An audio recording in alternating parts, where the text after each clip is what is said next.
बिलावल साहब कह रहे हैं कि उन्होंने वही हिसाब लेना है, बदला लेना है जिन्होंने उनको निकाला था, मियाँ साहब ने। आपको लगता है कि बिलावल साहब की असेसमेंट दुरुस्त है? मियाँ साहब अभी भी बदला लेने की ख्वाहिश रखते हैं? मेरा ख्याल है कि मियाँ साहब के क्रेडेंशियल्स मामले में लेटली बहुत शानदार है। उसमें तो बाद में आऊंगा, लेकिन बिलावल साहब की तारीख का मुताला बड़ा कमजोर है। मैं अतर ऑन ए डिफरेंट नोट, मैं बिलावल की पॉलिटिक्स से बहुत इम्प्रेस्ड हूँ। उससे मुतफिक नहीं हूँ, लेकिन मैं उससे बहुत इम्प्रेस्ड हूँ। लेकिन वो ये भूल गए हैं कि 1988 के अंदर मियाँ साहब उस वक्त मैटर नहीं करते थे और बेनजीर के, लेकिन वो उस ग्रुप के अंदर मैटर करते थे जो कि बेनजीर के मुकाबले में खड़ा किया गया था, जैसे पीडीएम है। तो उसमें बड़ा इंपॉर्टेंट फैक्टर ये था, हिस्सा मियाँ साहब थे। और फिर जो एक दूसरे पे इल्जाम, धमक चौकड़ी, फिर गिरफ्तारियां, सजाएं, जरदारी साहब ने लाइफ सेंटेंस जेल में गुजार दी। और फिर 93 के अंदर में क्या धींगा मुश्ती देखी, फिर 97 में देखी, फिर 99 में, फिर यही मेरा ख्याल है कि तो, लेकिन मियाँ साहब ने उससे सबक सीखा है। मेरा ख्याल जरदारी साहब ने सीखा है। उनकी जो दूसरी हिस्सा है ना, जो ये हिस्सा है जो मियाँ साहब के बारे में तनकीद कर रहे हैं, ये मैं उसको बिलावल के मुंह से जो निकलती है वो सीरियसली नहीं लेता हूँ। मैं कहता हूँ ये जॉब रिक्वायरमेंट है। आप देखें जॉब कंडीशन है, ये जो उनको वो इलेक्शन आ रहा है, तो मियाँ साहब के बारे में उनको कोशिश करनी चाहिए कि जो भी मुबालगे के साथ उनकी तनकीद हो सकती है वो करें। लेकिन जो वो तो है ना, जो नुक्ता है सर ये जो है कि मियाँ साहब, क्या मियाँ साहब भी बदल गए हैं, ये नहीं बदले? देखें ना, मियाँ साहब का बता रहा हूँ जी, मियाँ साहब कैसे नहीं बदले कि 20 अक्टूबर को देखें मियाँ साहब के साथ बहुत इमरान खान साहब तो ज्यादती तब होगी ना कि जब इमरान खान साहब की जो पॉपुलैरिटी है वो खर्च हो जाए। मियाँ साहब आपको अंदाजा नहीं कि दिसंबर 2021 तक जो इमरान खान साहब जिस पॉपुलैरिटी के ऊपर इतरा रहे हैं, इसी पे मियाँ साहब जो थे उसको अपनी घंटी समझ बैठे थे। 24 नवंबर 2007 से लेके दिसंबर तक, जब तक इन्होंने एस्टेब्लिशमेंट के साथ जो है राब्ते नहीं बढ़ाए मुस्लिम नून ने।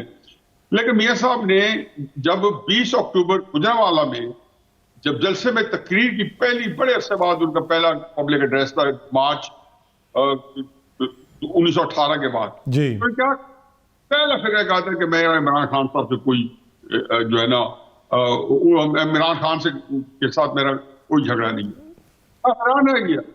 उन्होंने कहा जी कि लेकिन ख्वाजा साहब मेरा आपसे झगड़ा है, आपकी शिकायत, फैज़मी साहब मेरा आपसे झगड़ा है। मेरा ख्याल इससे ज्यादा जिसको कहना चाहिए कि एक ब्लैंक चेक जो है देना, या फिर आगे कहना कि मैं कोई बदला नहीं लूंगा। और जो है तो कहीं ना कहीं उन्होंने अपना मौकिफ चेंज किया है। किस हद तक वो इस पर कायम नहीं, कायम इसलिए ज्यादा कि उन्होंने ये मौकिफ उस बहुत बड़ी ऑर्डील के बाद, अभी इमरान खान साहब को तो लैटिन स्पिरिट में अगर आप एप्पल टू एप्पल कंपेयर करें तो वो उनको तो पहुंचा ही नहीं है। अच्छा, वैसे सर अगर आप चेयरमैन तहरीक इंसाफ को देखें, बानी चेयरमैन तहरीक इंसाफ, अभी वो जेल में है, मुख्तलिफ मुकदमात हैं, और जिस किस्म का मुकदमा है सजाए मौत की बात होती है, उम्र कैद की बात होती है। अब आप समझते हैं कि जिस तरीके से मियाँ साहब ने अपनी सियासत को एक पलटा, दोबारा वो इक़्तिदार की सियासत के अंदर फ्रंट रनर बने, आपको बानी चेयरमैन दोबारा इसमें आते हुए नज़र आ रहे हैं? क्या अभी भी कोई मौका है उनके पास, कोई डील या कोई मुफाहमत कुछ हो सकता है? यार आप इतना तीखा क्वेश्चन करते हैं, लेकिन जवाब उसमें कई चीजें हैं ना।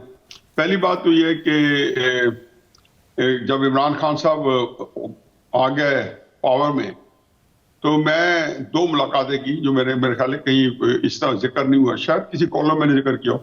एक बार नईम उल हक से की कोई 2-3 हफ्ते बाद, और उसी पैराए में दूसरी की सैफुल्लाह न्याजी जनवरी 2019 में चीफ ऑर्गेनाइजर बन गया, इमरान खान साहब ने उनको बना दिया।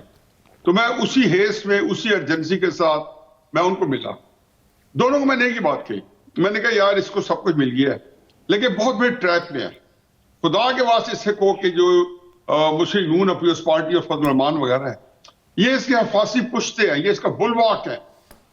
ये बेशक गालियां मुंह पे देता रहे, लेकिन अंदर से इनके साथ मजबूत राब्ते रखे कि वो ये सियासी जमातें एक दूसरे ये समझते नहीं है कि ये एक दूसरे के लिए कितना बड़ा एहसास है, उनकी हिफाजत करें। अब आप समझते हैं कि चेयरमैन तहरीके इंसाफ, बानी चेयरमैन तहरीके इंसाफ की सियासत खत्म हो गई है, मुस्तकबिल में आप कहीं पे उनका कोई सियासी रोल देख रहे हैं? मेरा ख्याल है कि मैं एक बात आपके साथ बैठ के जियो पे कहता था, पता नहीं उन प्रोग्राम में आप थे या नहीं थे, तो मैं कहा करता था कि जी इस वक्त मुल्क के में सबसे जो मजबूत सियासत तो नवाज शरीफ साहब के पास है। और इसे मेरे कई दोस्त वहां पे जो कि नवाज शरीफ साहब के बड़े सख्त मुखालिफ होते थे, तो वो उसको किसी पे और पैराए में लेते थे और उसमें थोड़ा सा बहस में पड़ जाते थे। मैं जिस पैराए में कहता था, मैं उसी पैराए में कह रहा हूँ कि इमरान खान की सियासत है पाकिस्तान में सबसे ज्यादा मजबूत सियासत है। ये तो एक हिस्सा हो गया। सियासत जो है पाकिस्तान में उसकी जो असल गिरफ्त है वो इमरान खान की है, लेकिन सर कई बातें मुंसलिक है।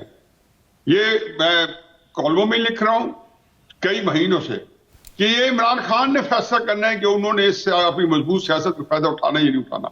क्या वो चेंज करेंगे, कोई सर चेंज लेके आएंगे अपने अंदर? वो चेंज का वो नहीं है, वो चेंज चाहिए नहीं है।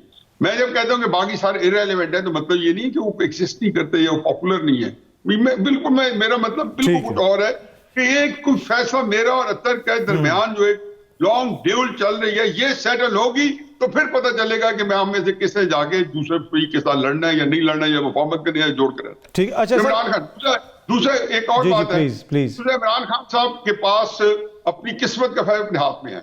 अच्छा सर, ब्रीफली अगर बता सकें कि ये जो अब इंतखाबात आ रहे हैं उसके बाद जो हुकूमत आएगी वो मखलूत हुकूमत होगी, और क्या उसके नतीजे में हम देखेंगे कि 5 साल पार्लियामेंट भी पूरा करेगी और हुकूमत भी अपना टाइम पूरा करेगी? देखिए जी, बिलावल साहब की एक आपने बात की, हमने आज की तस्कीर चल पड़े थे, तो उसमें भी उन्होंने कहा था जी कि एक ऐसे हुकूमत बने जिसमें पीओस पार्टी शामिल हो। इससे पहले हामिद मीर साहब को जरदारी साहब एक इंटरव्यू दिया, तो जिसमें उस इंटरव्यू को जो ब्रेकिंग न्यूज बनी या बनवाई गई वो ये बनवाई है कि जरदारी साहब ने कहा कि बिलावल जो है वो इंटर्न कर रहा है, वो अंडर ट्रेनिंग है, मैं उसी ट्रेनिंग कर रहा हूं, उसको नहीं पता। ठीक, खबर उसमें एक ही थी, बल्कि एक दो थी, दूसरे मेरे ध्यान में नहीं है, लेकिन उस हवाले एक याद आ गई है। उन्होंने कहा था कि जो भी हुकूमत बनाए, एक कौमी हुकूमत बनेगी, कोई अकेली पार्टी नहीं बनाएगी।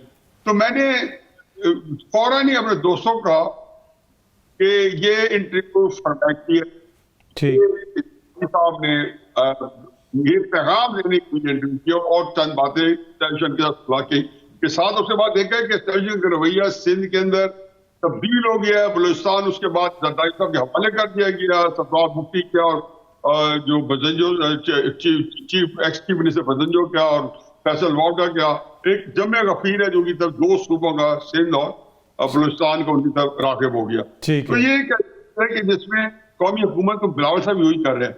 मेरा अपना ख्याल है कि नवाज शरीफ साहब इन ऑल फेयरनेस मेरा नहीं ख्याल को इंटरेस्टेड भी है इक़्तिदार में या नहीं, उनको कि पूरी अपनी पार्टी के लिए, ठीक उनको पता है कि इक़्तिदार जो है ये अब खत्म हो चुका है, और जो देना चाहते हैं वो मिन्नतें तरले कर रहे होंगे, मुझे नहीं पता कर रहे हैं या नहीं कर रहे, ये मैं अपना एक तजिया दे रहा हूँ और आई कुड बी रॉन्ग कि वो मिन्नतें तरले कर रहे होंगे, उसको मिन्नतें तरले करके ले क्या आए होंगे कि हजूर आप पकड़े जो पूरी बात चाहे से नहीं कि इमरान खान साहब की जो भरपूर सियासत है अगर उसको वो नजरअंदाज करते हैं तो फिर नवाज शरीफ के अलावा चाहे क्या बिलावल है, क्या नवाज शरीफ है, फजलमान साहब है, जरदारी ज़ाहिर नहीं है कुछ नहीं, ठीक है उसमें आप तकाबली इजाजत ले।